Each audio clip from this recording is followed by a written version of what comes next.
Bonjour à tous.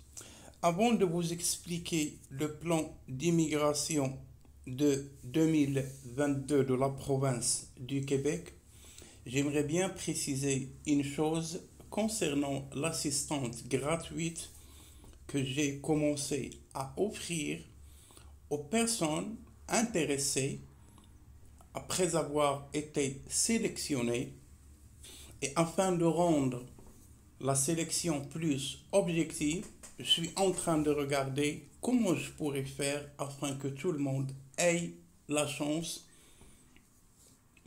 d'être soutenu dans ces démarches. Le soutien consiste à regarder vos CV, apporter des modifications le cas échéant et analyser votre demande pour, pour, pour vous suggérer le programme d'immigration qui pourrait vous permettre d'immigrer. Il n'y a pas juste un programme, il y a plus de 116 programmes fédéraux, provinciaux, régionaux et municipaux. Ainsi, dans cette vidéo, on va regarder ensemble les orientations du ministère de l'Immigration pour l'année 2022.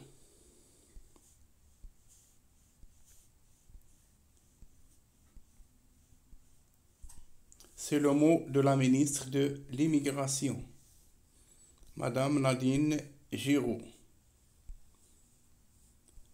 J'ai toujours abordé la question du partage des responsabilités en matière d'immigration.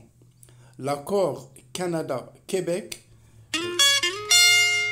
relatif à l'immigration et à l'administration temporaire des aubains détermine le partage des responsabilités entre le Québec et le Canada en matière d'immigration.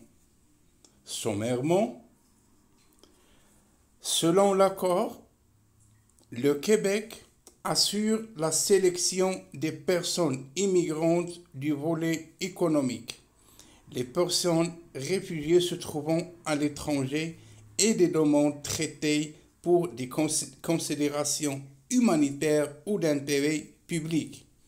Le Québec délivre un certificat de sélection.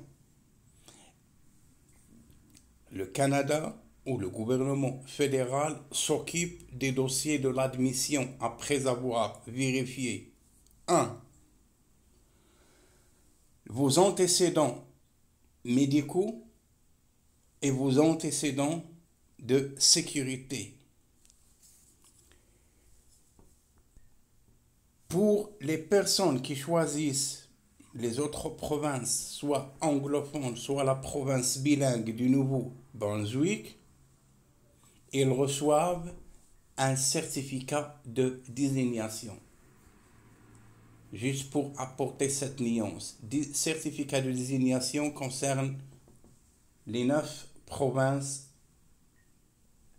exception faite pour la province du Québec.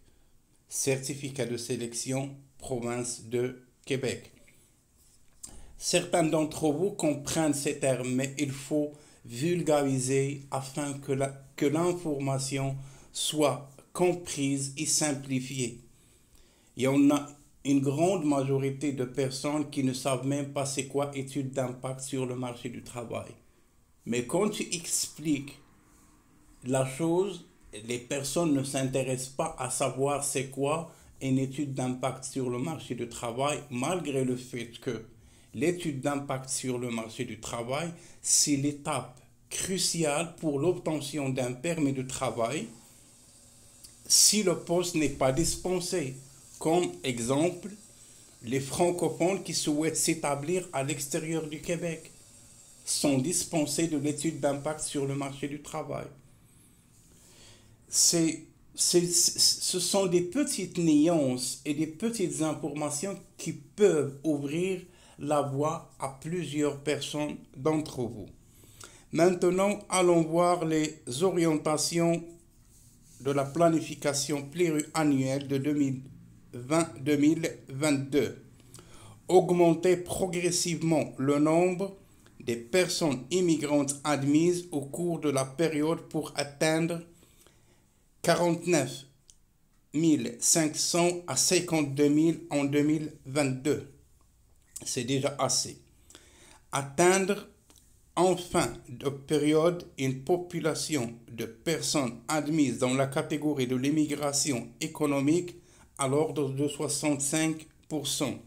Favoriser la sélection permanente des travailleurs étrangers et des ressortissants étrangers diplômés du Québec répondant aux besoins du marché du travail et résidant temporairement sur le territoire québécois. Arrimer la sélection aux besoins à court terme du marché du travail en sélectionnant des requérants principaux travailleurs qualifiés ayant une formation en demande ou une offre d'emploi validée. Vous voyez, tout le monde et toutes les provinces fonctionnent selon les besoins du marché du travail local. Accélérer l'arrivée des personnes immigrantes dans la catégorie de l'immigration économique pour répondre plus rapidement aux besoins du Québec. Appuyer les employeurs de toutes les régions du Québec dans leur démarche de recrutement de travailleurs étrangers temporaires afin d'augmenter le nombre et diminuer les délais avant leur arrivée et de faciliter les démarches pour répondre aux besoins de main-d'œuvre à court terme. Faciliter la sélection des personnes immigrantes connaissant les valeurs démocratiques. Toute personne qui souhaite immigrer au Québec doit passer un examen qui porte sur les valeurs québécoises ou suivre une formation de 24 heures, bien entendu. Viser l'admission de personnes immigrantes adultes connaissant le français en élargissant l'accès aux services gouvernementaux de francisation. Encourager l'immigration permanente des jeunes afin de répondre aux enjeux démographiques du Québec. Poursuivre l'engagement humanitaire du Québec par l'accueil de personnes réfugiées et d'autres personnes ayant besoin d'une protection internationale. Alors qu'on a toutes ces informations, maintenant on va s'attaquer au nombre de personnes qui vont être reçues au titre de l'année 2022. Travailleurs qualifiés entre 18 000 et 22 000. Programme de l'expérience québécoise de 9 000 à 11 000. Les autres programmes de travailleurs qualifiés de 9 000 à 11 000. Les gens d'affaires de 1 500 à 2 300, les autres catégories économiques 200 maximum, les réfugiés sélectionnés à l'étranger 4 700, les autres immigrants 600. On va aller voir le deuxième tableau. Le plan fixé. 32 000 à 39 000 immigrations économiques. Ce tableau est plus détaillé. Travailleurs qualifiés sélectionnés dans le programme de l'expérience québécoise. 4 800, 5 100. Raison pour laquelle je vous dis, Immigration Québec n'accorde pas plus de souplesse et d'opportunités aux personnes qui souhaitent s'établir au Québec. Le programme de l'expérience canadienne n'a aucune barre fixe ou il n'y a aucune barre limite relativement aux personnes qui peuvent être admises dans le cadre du programme de l'expérience canadienne versus le programme de l'expérience québécoise. De plus, le programme de l'expérience canadienne est plus simplifié est plus court pour l'obtention de la résidence permanente par rapport au programme de l'expérience québécoise. Les autres travailleurs qualifiés, 22 000 à 22 700. Les gens d'affaires, 4 000 à 4 300. Les autres catégories, 600 à 800. Regroupement familial, 10 200 à 10 600. Réfugiés et personnes en situation semblable, 6 900 à 7 500. Les réfugiés sélectionnés à l'étranger, 4 600, 4 700. Les réfugiés en charge par l'État, 1 700 maximum. Les réfugiés parrainés, 3 000 maximum. Les réfugiés reconnus sur place, 2 500.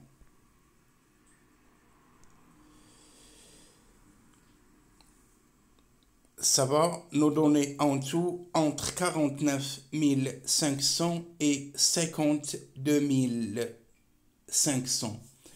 Les personnes qui souhaitent vérifier et regarder ou analyser en profondeur ce que je viens de partager avec vous, je vais vous laisser le lien dans la barre de description de la vidéo afin d'avoir accès à toutes les informations. Bonne chance à toutes et à tous. À la prochaine.